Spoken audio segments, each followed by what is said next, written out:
The cold wind carried the smell of oil, metal, and fear. Lights flickered above a rusty platform where cages lined the wall like animal pens. In one of those cages, a young alien girl sat quietly. Knees to her chest, her body was thin. Her skin a soft lavender blue, covered in bruises and dust. A metal tag hung around her neck with the word pleasure animals stamped in cruel letters. Crowds gathered in the auction yard, alien bidders with greedy eyes and fat wallets. Some laughed, others pointed, a few whispered prices. This was not a place for mercy. It was the shame market where the unwanted were sold for entertainment. The announcer, a fat Grellic with gold teeth, shouted into a cracked speaker, "Next item."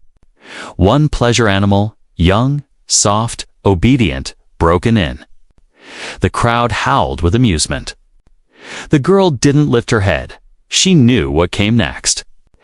This wasn't her first auction, but maybe it would be her last.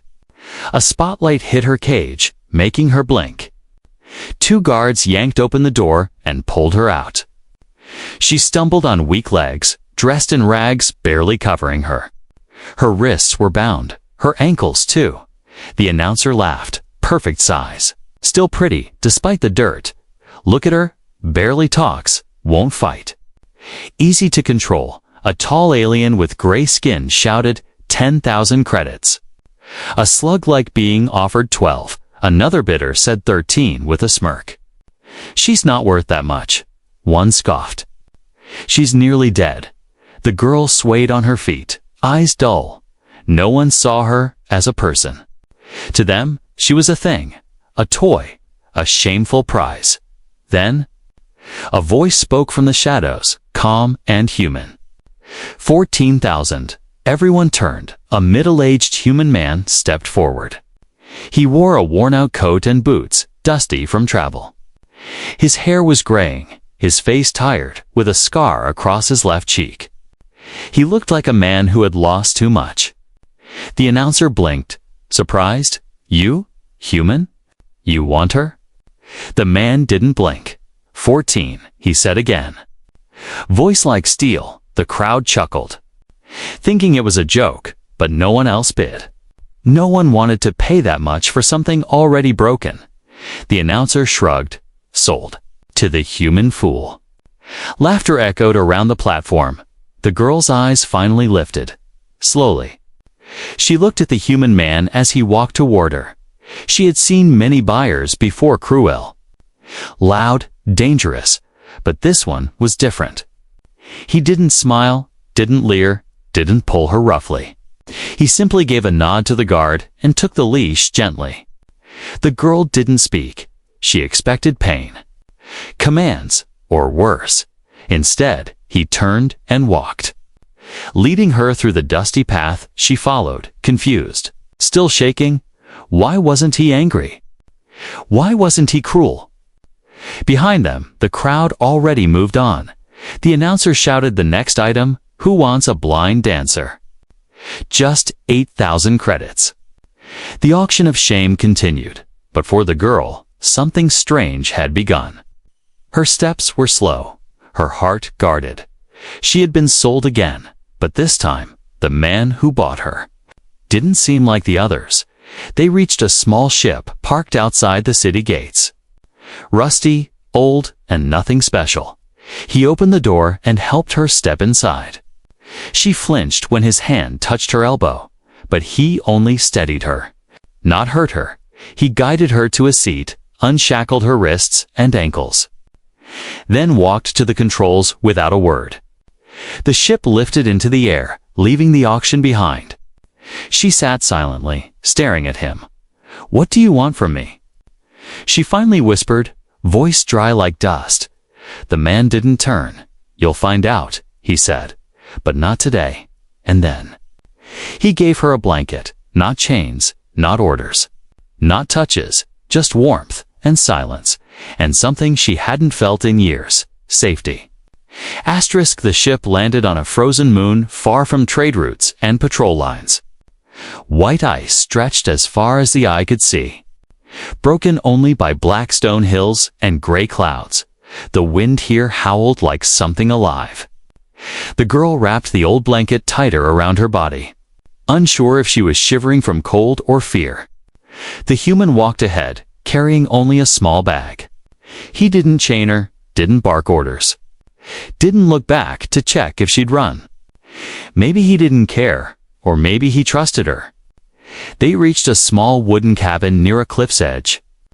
Hidden among snowy rocks, it looked like something built long ago, with hands that didn't expect to be found. He opened the door and let her step in first, inside. It was warm from a fire burning in an old stone hearth. One bed, one chair, one shelf with food packs and supplies. The air smelled of smoke, herbs, and something. Peaceful, she stood at the entrance, unsure. He placed the bag down and looked at her quietly. "You can sit," he said, voice calm. She walked slowly to the edge of the bed, sat down, eyes on him the whole time. "I'm not going to hurt you," he said, taking off his coat and boots. "I didn't buy you for that." She blinked, confused. "Then why?" She whispered, her voice like snowflakes. He didn't answer right away. Instead, he handed her a steaming cup of broth. "Drink," he said. "You're cold." Her hands trembled as she took it. She expected poison, drugs, or control serum. But it was just warm, salty broth, real and simple. Her eyes watered as the heat touched her lips. She hadn't tasted food like this in years. The man sat in the chair, stretched his legs, and looked at the fire. "I was a soldier once," he said after a while, "fought in the outer war. Lost a lot of friends." His voice was heavy, but not bitter. "I came here to disappear." She didn't speak, just listened. "I saw what they did to your kind," he said. "Called you animals, things, pleasure toys." It was wrong. The cup nearly fell from her hands. No one had ever said that before, not even in secret. He looked at her then, really looked. "You have a name." She hesitated, then nodded. "Yari," she whispered. He smiled a little. "Nice to meet you." Yari. The name felt strange in her mouth. No one had called her that in so long. She had almost forgotten it herself. He stood and walked toward a shelf, pulling out some folded clothes. "They're big," he said, "but warm." He handed her a wool shirt, thick socks, and worn pants. "You don't have to wear them," he added. "But they're yours now." She took them with both hands. As if they were treasure, she waited for him to watch her change, to test her like others had done before. But he turned his back and went outside to chop wood. Alone inside, she dressed quickly, tears falling silently that night. He cooked stew from frozen root vegetables and dry meat. They ate together, mostly quiet, when she finished. She placed the bowl down carefully. "Why are you being kind to me?" she asked again, voice shaking. He looked at her from across the fire. "Because someone should have been kind to you a long time ago," he said. "Because you're not a thing." She didn't know what to say. She curled up on one side of the bed while he slept on the floor. Wrapped in a blanket, the fire crackled, and outside, the wind howled across the ice, but inside the cabin was silence, not the empty silence of fear, but the soft quiet of something new. She stayed awake for hours, watching him sleep. This human who bought her didn't touch her, didn't command her, didn't hurt her. Instead, he gave her clothes, food, and space. And most of all, he gave her a name as she closed her eyes. She whispered that name again to herself, Yari, and for the first time in years, she fell asleep, without fear. Snow piled outside the wooden cabin, hiding the world in white. The cold wind knocked softly against the glass window. Inside, Yari stood by the fire, warming her hands while wearing the clothes he gave her. They were too big, sleeves dangling, but warm and real. Each morning now, she woke to warmth. Not chains, not commands, not cages. The man she still didn't know his name was always up before her. He cooked quietly, chopped wood, boiled water, and never asked her to do anything. But today, she followed him outside, into the snow-covered yard where logs were stacked like small mountains. He looked at her with a raised brow. "You sure?" he asked, handing her a small axe. She nodded. The first swing was clumsy, the axe too heavy for her thin arms, but she tried again and again, breathing in short puffs in the freezing air. He didn't laugh or correct her, just worked beside her in silence. When her hands grew red and raw, he wrapped them gently with cloth. "You don't have to prove anything," he said. "I'm not trying to," she replied softly. "I just want to feel real again." That night, they sat by the fire, sharing stew and quiet. She stared at his hands, rough, strong, scarred. She wanted to know more. "Why did you come here?" she asked. He didn't speak for a while, staring into the flames. Then he took off his shirt slowly, revealing his chest and back. Yari gasped. Deep burn marks, long cuts, and brutal old wounds covered his skin like a map of pain. Some were from blades, some from energy blasts, others from whips. "These," he said, "are from saving people, humans." She asked. "Aliens," he replied. "Villagers in Sector 9, children in a prison ship. A female soldier who surrendered. They were supposed to be the enemy. But I didn't care. I got punished for protecting them. They said I betrayed my kind." Yari looked down at her hands, remembering her own scars hidden under her clothes. "Deep in her soul, no one ever saved me," she whispered. "I waited, screamed, begged. No one came." Tears filled her eyes, not because she was weak, but because someone was finally listening. The man placed a cup of hot tea in her hand. "I didn't come to buy anyone," he said. "I was at the market for supplies, saw you. And I knew if I left you there, I'd never sleep again. I thought maybe I could give you something back, dignity. Warmth, a chance to breathe again." She blinked at him, surprised. "No one ever talked to me like this before," she said. "Not even when I was a child. Then, they were fools," he said gently. "You're not broken, Yari. You were just treated like you were." Silence filled the room again. Not heavy, but healing. The fire cracked softly as the snowstorm danced outside. She reached forward, touching his arm carefully. "Thank you," she whispered. He looked at her hand on his skin, but didn't pull away. Instead, he smiled, not wide, just enough to light up his tired eyes. That night, she took the floor, and he took the bed. Despite her protests, he insisted, saying, "The bed belongs to whoever needs it most, and to him." Comfort didn't matter as much as her peace. While he slept, she lay by the fire, staring at the ceiling. Her heart beat slower now. No panic, no flinching. For the first time, she allowed her mind to wander, not to pain, but to the idea of future. Could she really live here? Could she become something more than a pleasure animal? Could a human so different, so gentle, see her as more than just a broken thing? She didn't know, but something inside her had changed. She no longer felt like a slave. She no longer felt invisible as the fire burned lower. She whispered again her name, Yari, and she added something new, just barely loud enough for the stars to hear. "I want to live." Yari opened her eyes to soft light. Morning had arrived on the frozen moon, pale and quiet. The fire in the cabin still burned low, but the human was already gone. She sat up, wrapped in the blanket he had laid over her during the night. He always woke early, always made sure she was warm before he stepped outside. She walked slowly to the window, her breath fogging the glass. The outside world was all white snow, piled like mountains. The trees bare and frozen, and there he was, chopping wood again. His movements were slow but steady. Not rushed, not angry, just calm and practiced. He wasn't like the others she had known. No shouting, no grabbing, no commands, just silence, respect, and space, and something else.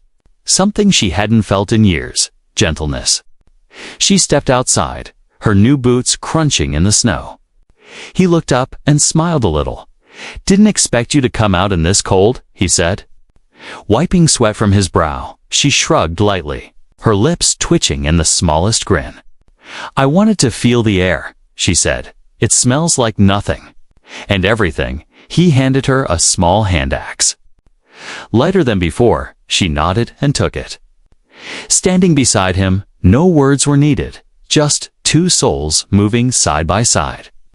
Cutting wood, building something unseen. Later, they ate together inside. He had found root vegetables hidden in the snow and made stew again. Yari's fingers trembled as she held the warm bowl. Not from fear, but from memory. This life was nothing like the one before. It was slow, kind, and honest. After eating, he stood up and rummaged through a storage box. "Got something for you," he said, pulling out a small folded bundle. He handed it to her with both hands. It was a long coat, deep gray, thick and heavy, but clearly old. "I wore this during the war," he said. "But I think it looks better on you." Yari stared at it, her throat tightening. No one had ever given her anything, not like this. Not with care, not with meaning. She put it on slowly. And it swallowed her small frame. The sleeves dangled. But the warmth settled deep into her bones. And then, something unexpected happened. She smiled, not a forced smile. Not one for survival, but a true, quiet smile that came from somewhere deep inside her. Her cheeks lifted, her eyes softened. And for a moment, the pain fell away. The human saw it and froze. His eyes widened not in fear, but in awe. "That smile," he whispered. "I thought I'd never see it again." She looked down quickly. Shy and unsure. "Was it bad?" she asked softly. "No," he said, voice low. It was beautiful. Something in her chest fluttered warm and strange. She turned away, pretending to tidy the shelf. But she could feel his eyes still on her, not like a hunter, but like someone who saw light in the dark. The rest of the day passed quietly. They repaired the old roof, boiled water, and talked small words, simple thoughts. Yari laughed once when he slipped on the ice and landed in a snowbank. She covered her mouth fast. Worried she had crossed a line, but he laughed too, shaking snow from his hair like a child. That night, as the wind howled outside, they sat by the fire again. He played a soft tune on an old harmonica, the sound slow and gentle. She rested her head against the cabin wall. Eyes half closed. "Will you ever go back?" She asked. "To the cities. To the war." He shook his head. "There's nothing for me there," he said. "I came here to fade, but now—" "Maybe I don't have to." Yari turned to him. "What do you mean?" He looked at her carefully, like a man choosing his words with care. "I mean, maybe I came here to disappear," he said. "But you? You reminded me what it means to be alive." She didn't speak, her breath caught in her throat. Outside, snow kept falling, slow and quiet. Inside, something else was falling to walls. Fear, distance, that night. She didn't sleep on the floor. She sat near the fire. And he sat beside her, shoulder to shoulder. No words, no touches, just presence. And in that moment, they didn't feel like two strangers. They felt like something new. Not owner and slave, not man and alien. Just two broken souls, trying to smile again, together. The days grew quieter. The cabin on the frozen moon had become a home. Yari no longer jumped at every sound. She no longer slept with her hands clenched tight in fear, and the human, whose name she had finally learned no longer looked so lonely. They shared meals, laughter, small stories, and long silences that didn't feel empty. Yari helped in the cabin, learned how to cook stew, how to mend old clothes, how to sharpen tools. She was still healing, still uncertain about who she was. But one thing was clear now. She was free, until the ship came. It arrived in the middle of a snowstorm. Loud, dark, and wrong, the engine screamed above the cabin. Shaking the walls like thunder, Yari froze at the window, her hands dropping the spoon she had been using. Her breath turned cold again, her heart pounding like it once had long ago. Elias stepped to the door, his eyes sharp. "That's not a trader ship," he said. He grabbed the old rifle from under the floorboards and loaded it quickly. Yari clutched the coat around her. She didn't need to ask who it was. She knew the slavers had come. The ship landed near the tree line, snow kicking up in angry clouds. 3 figures stepped out tall, armored, grinning. One of them held a tracker, beeping steadily. The other 2 carried shock batons. Glowing blue, well, one of them laughed. "Looks like the little toy ran away. Property pinged from this moon," another said. "And guess what? Pleasure stock doesn't get to run off." Yari backed away, her body shaking. "I don't want to go back," she whispered. "I can't." Elias looked at her, his jaw tight, his breath calm. "You're not going anywhere," he said. He stepped outside, into the storm. The snow hit his face, but he didn't flinch. The slavers laughed when they saw him, a human. One sneered, "What is this? Her new owner?" "No," Elias said firmly. "I'm her husband." The words hit like a shockwave. Even Yari gasped from the doorway. The slavers paused, blinking. Then they laughed again, loud, ugly, cruel. "You married a pleasure animal." One snorted, "You're worse than we thought." Another chuckled. "She's not a person, old man. She's a product marked and sold. She's mine now," Elias said, stepping forward. "And if you try to take her, I swear you won't leave this moon alive." The slavers weren't scared. They stepped forward, swinging their batons. But Yari couldn't watch from the doorway anymore. Something inside her snapped. Not in fear, but in fire. She ran to the shelf, grabbed the old blade Elias kept for cutting meat. She ran into the snow, barefoot, coat flying behind her. "Don't touch him!" She screamed. The slavers turned just in time to see her lunge. The blade slashed across the arm of the nearest one. Making him drop his weapon, Elias took the chance, firing one straight into the chest of the second. The third ran, slipping in the snow. But Yari tackled him. She wasn't strong, but she was fast, desperate. He shoved her down, ready to strike, but Elias was already there. One shot, clean and cold, and it was over.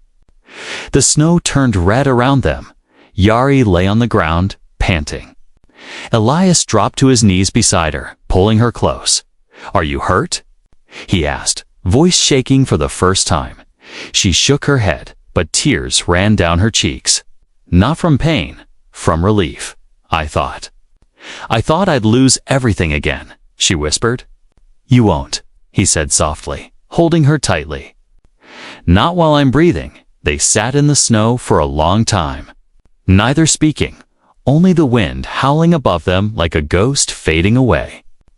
That night, they burned the slaver ship together. As the flames rose into the dark sky, Yari stood beside Elias.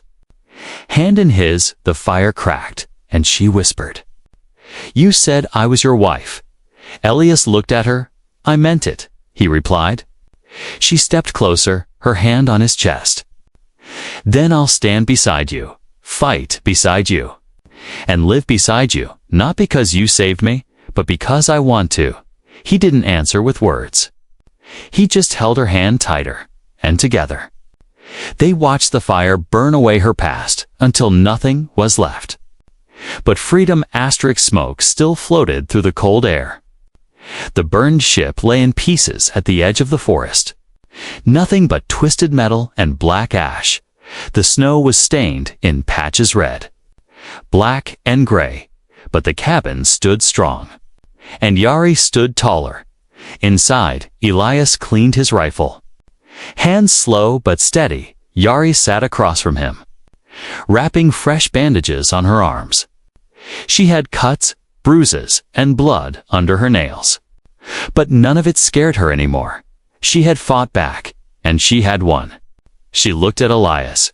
His sleeve was rolled up, revealing a deep burn on his shoulder from one of the slaver's stun rods.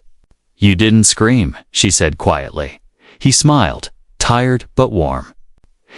"Didn't want to scare you. You scared them," she replied. Then she laughed a real laugh, full and unbroken. Elias looked at her like he was seeing the sunrise for the first time.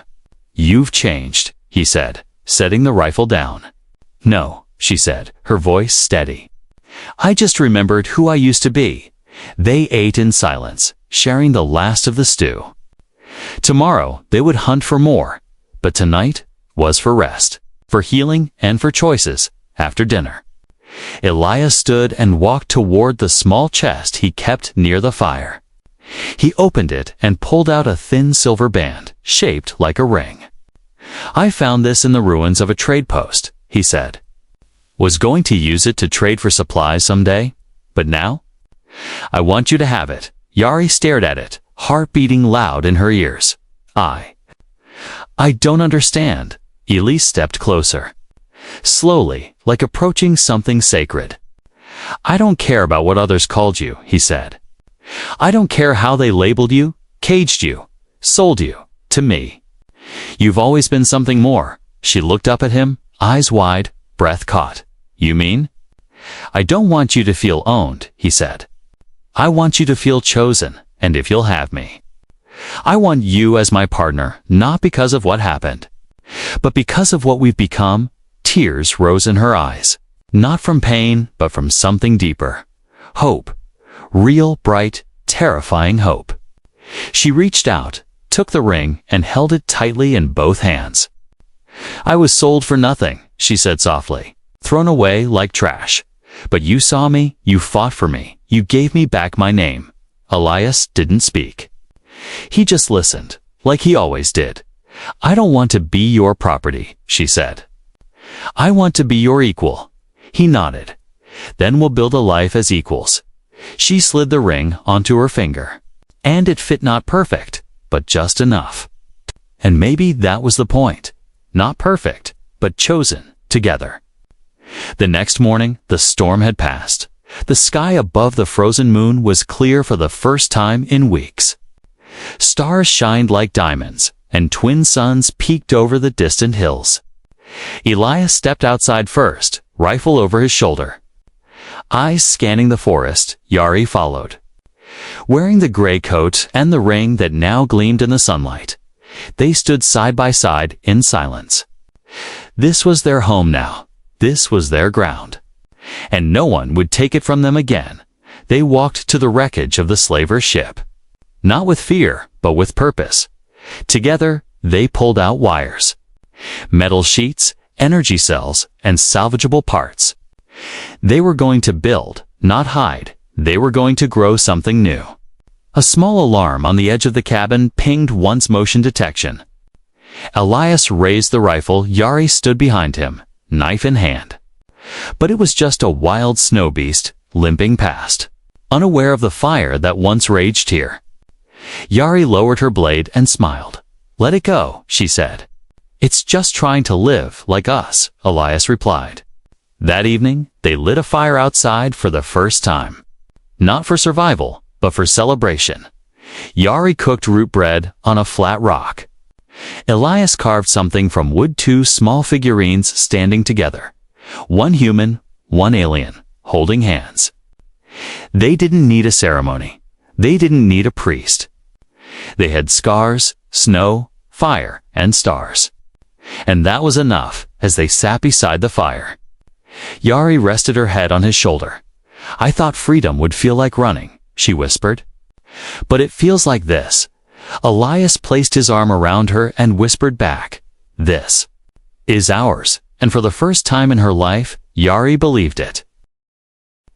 The sky above the frozen moon was clear and endless. Stars stretched across the black canvas like silver dust. A soft wind blew through the trees, brushing against the wooden cabin like a song. Inside, the fire crackled gently. Casting a warm glow on the walls, Yari stood near the window, her breath fogging the glass as she looked outside. Her fingers gently touched the ring on her hand, not too tight, not too loose. Just right, like everything else in her life now, behind her. Elias was setting down the last piece of salvaged wood he had carved. Two small wooden figures now rested on the shelf. One had short human hair, the other long alien braids. Both were standing together, holding hands forever. "You sure about this?" he asked from behind her, voice soft. She turned to him, her eyes full of light and calm fire. "I've never been more sure of anything," she said. They stepped outside together, wrapped in warm coats. The snow had settled, smooth and untouched. The wreckage from the slaver's ship had been buried under fresh layers. The past was gone, under ice, and only the future stood before them. Elias held something in his hand, a necklace, not gold, not expensive.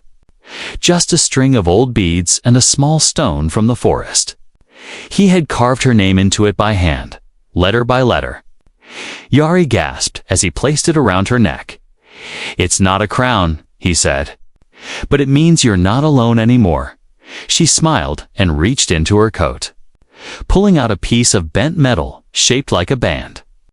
She had carved something into it to his name. "I don't have much," she whispered, "but I made this for you." He took it, his hands trembling slightly. He wasn't a man who showed much emotion, but his eyes, those battle-worn eyes, were wet. "I thought my life was over," he said. "I came here to disappear, but you made me feel human again." They stood close together, the snow swirling gently around them and under the stars. Without witnesses, without fanfare, they spoke the words that mattered. "I choose you," Yari said, "not because I was saved, but because I am free to choose now." "I choose you," Elias replied. "Not as a protector, not as an owner, but as a partner."